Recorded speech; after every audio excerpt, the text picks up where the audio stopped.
की शुरुआत में हमें जेक नाम का आदमी दिखाया जाता है जो कि फिजिकली चैलेंज था। उसकी टांगे ठीक से काम नहीं करती थी। जेक आर्मी में था और ज्यादा पढ़ा लिखा नहीं था, लेकिन जेक का भाई काफी ज्यादा पढ़ा लिखा था और वो एक बिजनेसमैन के लिए एक साइंटिस्ट लैब में काम किया करता था। इसी कारण के चलते उसकी मौत हो गई थी। अब जेक के भाई का काम जेक को मिल गया था। उसके बाद हमें अगले सीन में एक बड़ी सी शिप को दिखाया जाता है, एक पेंडोरा नाम के प्लेनेट की ओर बढ़ रही होती है। प्लेनेट के पास पहुंचते ही एक एडवांस शिप नीचे सरफेस पर आती है जिसमें जेक और बाकी लोग थे। उस प्लेनेट पे पहुंचते ही जेक को एक आदमी मिलता है जो कि उसे उसके अवतार के पास लेके जाता है। इस प्रोजेक्ट के लीडर का नाम ओलिविया था। वो जेक को वहाँ पर देख के एक आदमी से मिलती है जो कि एक बिजनेसमैन होता है और इस प्रोजेक्ट को फंड भी वही कर रहा था। उसके बाद उसकी बात सुन के वो बिजनेसमैन उसे एक छोटा सा टुकड़ा दिखाता है, जिसे दिखाने के बाद कहता है कि इसका सिर्फ 1 किलो 100 करोड़ का बिकता है। ओलिविया बिजनेसमैन से कहती है कि ये हमारे लिए बिल्कुल ठीक नहीं है। उसके बाद बिजनेसमैन के कहने पे जैक को अपने अवतार से जोड़ दिया जाता है, जिसके बाद उससे जुड़ने के बाद वो अपने पैरों को भी महसूस कर पा रहा था और उसे देख के अचानक से खुश होता है। उसके बाद वो बाहर जाता है और भागना शुरू कर देता है। अगले दिन ये सभी पेंडोरा के जंगल में जा रहे थे। अभी ये सभी अपने अवतार के रूप में थे, जिसे ऑक्सीजन की जरूरत नहीं पड़ती है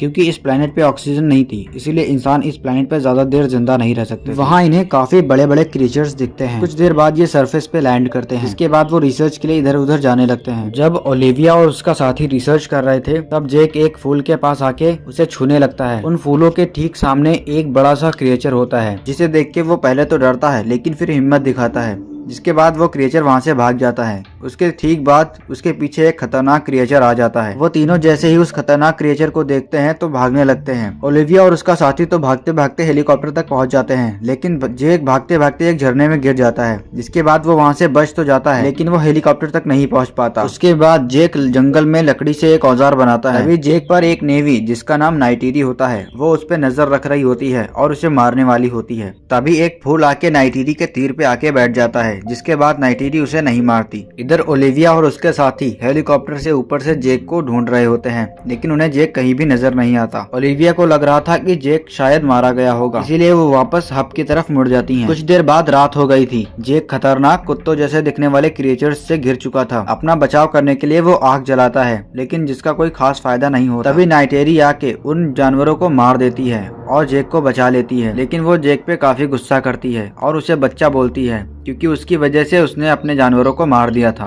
उसके बाद जेक नाइटीरी के पीछे पीछे जाने लगता है। जब वो लोग जा रहे होते हैं तभी नाइटीरी के कबीले के लोग आ जाते हैं और वो जेक को मारने वाले होते हैं, लेकिन नाइटीरी उन्हें बचाती है और अपने कबीले के अंदर लेके आती है। नाइटीरी उस कबीले के सरदार की बेटी थी और उसकी माँ एक प्रीस्ट थी। यहाँ आके जेक झूठ बोलता है कि वो किसी दूसरे कबीले का मेंबर था और वहाँ से भाग आया है। ये सुन के नाइटीरी की माँ नाइटीरी से जेक को उनके तौर तरीके सिखाने को कहती है। इसके बाद जेक वहीं पे सो गया था। जेक की अवतार बॉडी सोते ही जेक अपने असली रूप में जाग जाता है। जागते ही जेक अपने कमांडर विलियम को सब कुछ बता देता है कि वो लोग मुझ पर भरोसा करने लगे हैं और मुझे अब अपने तौर तरीके सिखाएंगे। ये सुन के सभी को काफी अच्छा लगता है। जिसके बाद वो बिजनेसमैन जेक से कहता है कि ये जानो कि उन्हें क्या पसंद है। जिसके बाद उन्हें उनके गांव से हटा देना, क्योंकि उनके गांव के नीचे वही बहुत सारा एलिमेंट दबा हुआ है जो कि 1 किलो 100 करोड़ का बिकता था। अगले दिन जेक नाइटीरी के साथ मिलकर घुड़सवारी सीख रहा था। तभी उनके कबीले का एक नेवी आता है जो कि उनका अगला सरदार होने वाला था। जेक घुड़सवारी से गिर गया था, इसीलिए वो उसका मजाक बनाता है। जेक वहाँ से काफी सारी इन्फॉर्मेशन इकट्ठा करके कमांडर विलियम को भी देता है। दिन पर दिन जेक नाइटीरी के साथ मिलकर सब कुछ सीखता जा रहा था। नाइटीरी उसे बड़े ही प्यार से सिखाती है। एक दिन नाइटीरी जेक को अपना ड्रैगन दिखाती है। जेक कहता है मुझे ऐसा ड्रैगन कहाँ से मिलेगा। नाइटीरी कहती है कि जब तुम सब कुछ सीख जाओगे और तैयार हो जाओगे तो तुम्हें भी अपना ड्रैगन मिल जाएगा।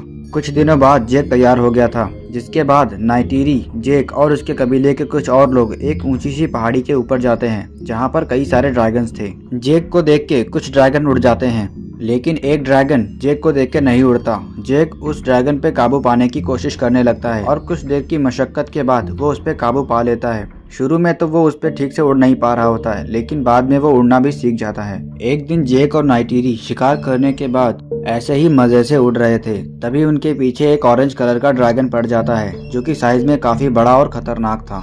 जेक और नाइटीरी नीचे जंगल में आके उसे चकमा देके बच जाते हैं। उसके बाद नाइटीरी जेक को बताती है कि ये उन ड्रैगन्स में से एक है जिस पर हमारे एंसेस्टर्स राइड किया करते थे और अभी तक के इतिहास में सिर्फ 5 ही लोग उस पर राइड कर पाए हैं। जेक नाइटीरी और उनके कबीले के लोगों का प्यार देख के अपने मिशन से भटकने लगा था और वो रिपोर्ट भी ठीक से नहीं करता था। इसी वजह से कमांडर विलियम जेक के पास आता है और उसे रिपोर्ट ना करने का कारण पूछता है। जेक उसे बताता है कि आपको अगली रिपोर्ट जल्दी ही मिल जाएगी। उसके बाद जेक विलियम को नेवी के कबीले में होने वाले एक इवेंट के बारे में बताता है, जिसके बाद जेक उन कबीले वालों में से एक बनने वाला था। जेक कहता है कि जब मैं उनमें से एक बन जाऊंगा और वो लोग मुझ पर भरोसा करने लगेंगे, तब मैं उन्हें वहां से हटने के बारे में बात कर सकता हूँ। ये सुन के कमांडर विलियम मान जाता है। उसके बाद जेक उस इवेंट में जाता है और सारे रिचुअल्स करके उनमें से एक बन जाता है। इवेंट खत्म होने के बाद नाइटिरी जेक को देवी ईवा के पास ले जाती है, जो कि इस पूरे जंगल का संतुलन बनाए रखती थी। देवी ईवा एक पेड़ थी जो कि हमेशा ग्लो किया करती थी। नाइटिरी जेक से कहती है कि तुम अब हम में से एक हो और हमारे कबीले से कोई एक औरत चुन सकते हो, और जेक नाइटिरी को पसंद करता है। ये सुन के नाइटिरी खुश हो जाती है और जेक और नाइटिरी एक दूसरे के करीब आ जाते हैं। अगली सुबह जेक अपनी इंसानी बॉडी में हब पर था। इधर जेक और नाइटिरी जहाँ सो रहे थे, वहाँ एक बहुत ही बड़ा सा बुलडोजर उनकी जंगल को तबाह करने लगता है। कुछ देर बाद जेक जग जाता है और वो उस बुलडोजर को रोकने के लिए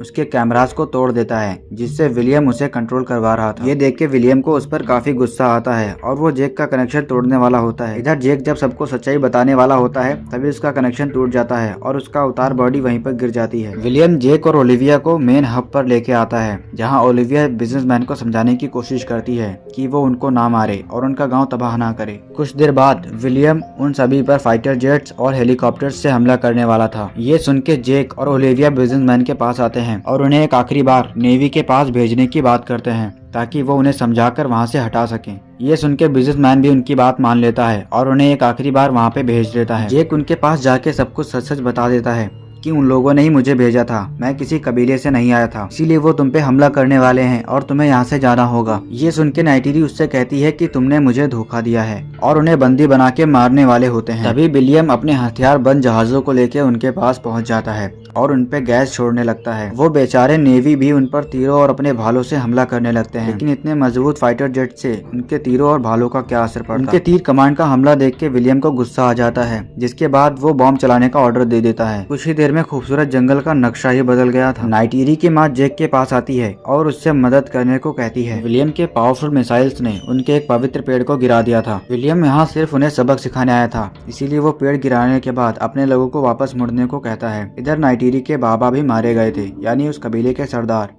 जेक, ओलिविया और उसके साथी का भी कनेक्शन तोड़ के उन्हें अरेस्ट करके एक ग्लास चैम्बर में डाल दिया जाता है। इतनी तबाही देख के उनके एक फीमेल पायलट को लगा कि ये गलत हो रहा है, इसलिए वो उनका साथ छोड़ के जेक का साथ देने लगती है और उन्हें छुड़ा के एक जंगल वाले केबिन में ले आती है। उन सभी को वहाँ से भागते विलियम ने देख लिया था और उन पे गोली शूट करने लगता है, जिसकी वजह से ओलिविया को एक गोली लग जाती है। जेक अपने अवतार के साथ कनेक्शन जोड़ के ओलिविया को नेवी के पास लेके जाता है और उन्हें उसको बचाने को कहता है। ओलिविया की बॉडी और उसका अवतार पवित्र देवी ईवा के पेड़ के नीचे रख दिया जाता है। फिर सभी लोग उसे बचाने के लिए अपना रिचुअल करने लगते हैं, लेकिन ओलिविया बच नहीं पाती। उसके बाद जेक सामने खड़े होकर एक बहुत ही पावरफुल स्पीच देता है कि वो जितने भी कबीलों को जानते हैं, उन सभी कबीलों के नेवियों को एक साथ गैदर कर ले, तभी वो इंसानों का सामना कर पाएंगे। उसके बाद जैक उसी ऑरेंज कलर के ड्रैगन पे काबू पाने की कोशिश करता है, जिसपे नाइटिरी के एंसेस्टर्स राइड किया करते थे। क्योंकि वो ड्रैगन साइज में काफी बड़ा और पावरफुल था, इसीलिए वो लड़ाई में काफी ज्यादा काम आता और वो जल्द ही उस पर काबू पा भी लेता है। इसके बाद जेक का एक दोस्त अभी भी हब पर था, जिसके बारे में किसी को कुछ नहीं पता था, और वो इन्हें बताता है कि वो कल सुबह मेन ईवा के पेड़ को निशाना बनाने वाले हैं। जेक आज रात को ही ईवा के पेड़ के पास जाता है और उन्हें उसकी मदद करने को गुजारिश करता है। सुबह होते ही विलियम अपने फाइटर जेट्स को लेके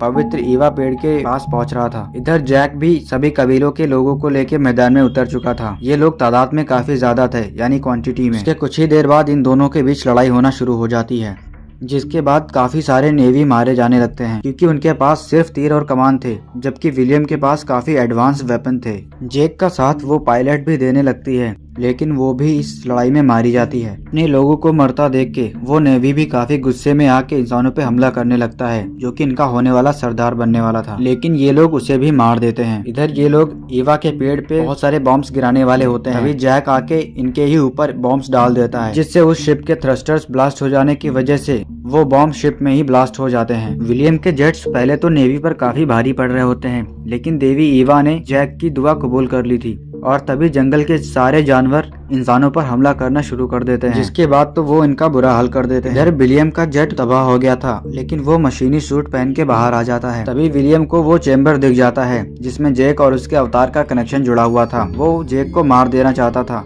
इसीलिए वो उसकी तरफ बढ़ने लगता है। तभी नाइटिरी आके उस पर हमला कर देती है, लेकिन वो नाइटिरी के डॉग जैसा दिखने वाला क्रिएचर उसको भी मार देता है। नाइटिरी भी उसके नीचे ही दब जाती है। वो नाइटिरी को भी मारने वाला होता है, तभी पीछे से जैक आ जाता है और वो उससे लड़ने लगता है। भले ही विलियम मशीनी सूट में था, लेकिन जेक उस पर भारी पड़ रहा था, इसीलिए वो जेक का चेम्बर ही तोड़ देता है। इसके बाद जेक का इंसानी शरीर बिना ऑक्सीजन की वजह से मरने लगता है। विलियम जेक के अवतार को मारने ही वाला होता है, तभी नाइटिरी पीछे से उसे तीर मार देती है, जिसके बाद वो मर गया था। जल्दी से वो चेम्बर में जाके जेक को ऑक्सीजन मास्क पहनाती है, जिसके बाद उसकी भी जान बच गई थी। मूवी के लास्ट सीन में हमें दिखाया जाता है कि सभी अच्छे दिल वालों को वहीं पे रहने की इजाजत मिल गई थी, जबकि उन सभी गंदे लोगों को वहां से भेज दिया जाता है और जेक और उसके अवतार को भी देवी ईवा की मदद से हमेशा के लिए अवतार में ही बदल दिया जाता है। के बाद जेक और नाइटिरी खुशी खुशी रहने लगे थे। यहीं पे ये मूवी खत्म हो जाती है। अगर आपको ऐसी ही मूवीज पसंद है तो प्लीज हमारे चैनल को सब्सक्राइब कर लीजिए।